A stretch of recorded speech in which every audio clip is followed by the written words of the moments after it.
Hello, hi అండి. ఈరోజు హైదరాబాద్ రావడం జరిగిందండి. నేను చిన్న పని నిమిత్తం. ఇదిగోండి హైదరాబాద్ బస్ స్టాండ్ బయట అండి. ఇది సిటీ బస్ స్టాండ్ అండి. సిటీ బస్ స్టాండ్ లో ఉన్నాను నేను ఇప్పుడు. మీరు చూసినట్లయితే ఇదిగోండి సంగీత ట్రావెల్స్ అండి. బస్ స్టాండ్ బయట ఇది. ఇలా చూసినట్టయితే మీరు ఇదిగోండి అండి దర్శిని హోటల్ అండి. చాలా బాగుంటుంది టిఫిన్ అక్కడ చేయటానికి కానీ భోజనం కానీ చాలా సూపర్ గా ఉంటుందండి. ఎప్పుడైనా మీరు హైదరాబాద్ వచ్చినట్టయితే హోటల్కి వచ్చి టిఫిన్ చేయండి, చాలా బాగుంటుంది. మీల్స్ కూడా సూపర్ గా ఉంటాయి చూడండి. ఇంకా మనం చూసినట్టయితే హైదరాబాద్ వచ్చినప్పుడు చాలా మంది పూర్ పీపుల్స్ వస్తూ ఉంటారు. ఇంకా చూసినట్లయితే జాబ్స్ కోసం అని పని నిమిత్తం హైదరాబాద్ రావడం జరుగుతుందండి. హైదరాబాద్ వచ్చినప్పుడు ప్రతి ఒక్కళ్ళు చాలా డబ్బులు తక్కువగా ఉంటాయి. జాబ్స్ కి వచ్చిన వాళ్ళకి తక్కువలో మంచాలు కావాలంటే ఇక్కడే దగ్గరలోనే ఉందండి, బస్ స్టాండ్ పక్కన. నేను చూపిస్తాను, పదండి చూద్దాం. ఇదిగోండి హోటల్ మమతా లాడ్జ్ అండి. ఇది హోటల్ మమతా అండి, లాడ్జ్ అండి. దీంట్లో రోజుకి వచ్చేసరికి 600 దాకా ఉంటుందండి సింగిల్.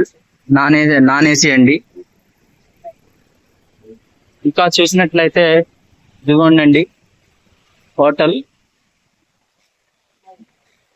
జయదుర్గ హోటల్ అండి. హోటల్ జయదుర్గ అండి. ఇక్కడ టిఫిన్ చాలా బాగుంటుందండి. మనం చూసినట్లయితే ఇక్కడ నేను టిఫిన్ చేశానండి. చట్నీ అయితే సూపర్ గా ఉందండి. పూరి తిన్నాను, పూరి కూడా ఎక్సలెంట్ గా ఉంది. ఇంకా చూసినట్లయితే చాలా టేస్ట్ గా ఉంటాయండి ఇక్కడ. ఇదిగోండి మనం ఇప్పుడు మంచాలని చెప్పాం కదా, తక్కువ రేంజ్ లో 200 రూపాయలకే మంచాలు ఇవ్వడం జరుగుతుంది పర్ డేకి.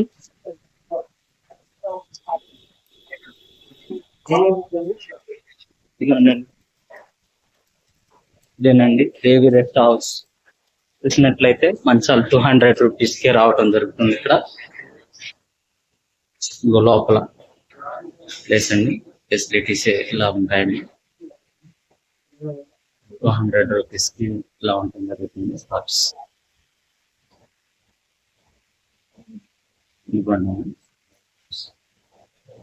200 రూపీస్కే ఇవ్వడం జరుగుతుంది ఇక్కడ.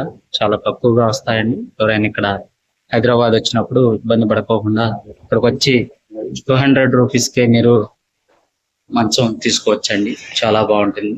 ఓకే, ఇలాంటి మంచి మంచి విషయాలు కావాలంటే నా ఛానల్ని సబ్స్క్రైబ్ చేసుకోండి, లైక్ చేయండి, కామెంట్ చేయండి. Okay, done.